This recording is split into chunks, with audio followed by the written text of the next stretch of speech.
synet e mi, po afrohet muaji i Ramazanit. Sa muaj mirë është, plot mrekulli. Sa herë që vjen, më kthen brapa në kohë. Më kujtohet kur isha fëmijë, nëna na zgjonte. Fëmijët e mi zgjohuni, është koha për syfyr. Po nën, po zgjohen, edhe unën. Eja, për qafomni.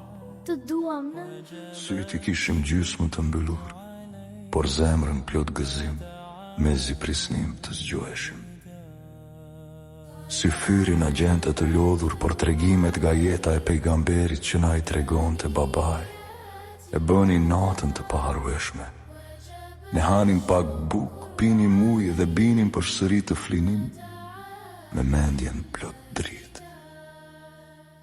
Një ditë vendosëm të agjeronim edhe ne, edhe pse ishim të vegjël. Ndërkohë në fshat, te shtëpia e gjyshit muzgu i mëngjesit, po linte ngadalë, nata po tërhiqej pa zurmë.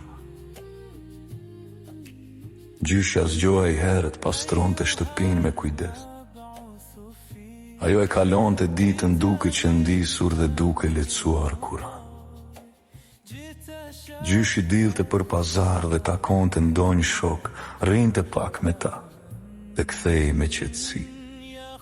Qetësia e Ramazanit kishte kapluar vendin, duke sikur edhe zogjtë e adhuronin Zotin, më fort se herave të tjera.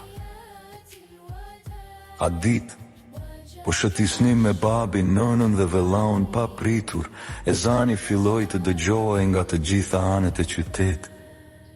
Muret e vjetra të shtëpive dhe kaldërmi, dukej sikur përsërisnin emrin Allah. Muezini, nga minarja e xhamis, thërriste njerëzit në namaz, sa bukur jehonte zëri i tij.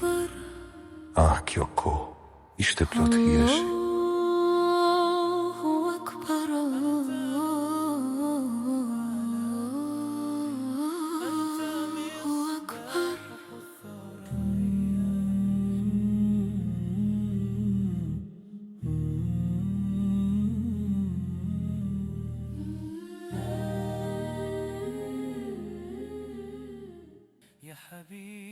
Unë gutëm pak, sepse koha e namazit kishte hyrë.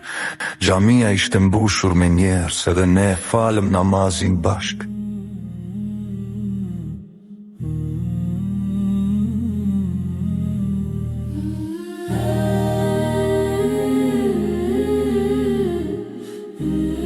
Dhe pastaj vazhduam rrugën drejt shtëpisë së gjyshit.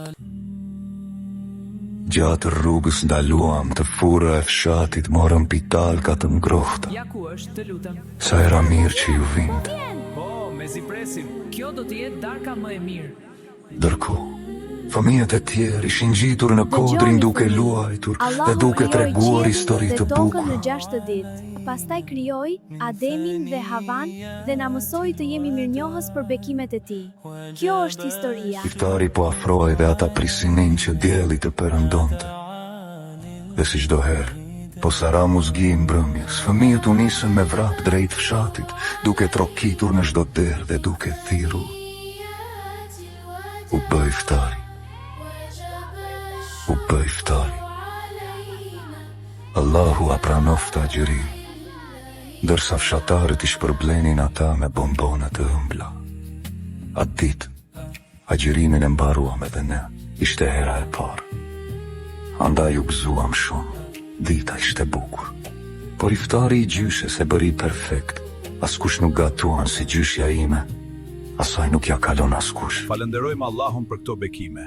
Po, për shëndetin dhe familjen. Dhe për ushqimin që na dha. Gjithmonë mirënjohës për hirin e tij. Pa dyshim, ai është më i mëshirshëm. Pas falënderuam Zotin dhe u përshëndetëm me gjyshën e gjyshin. Shkuam në xhaminë e madhe dhe falëm teravit. Dhe kështu, u gdhënd një kujtim i bukur për gjithmonë në mendje dhe zemrën time. Që nga ajo ditë, dashuria për besimin vetëm u shtua.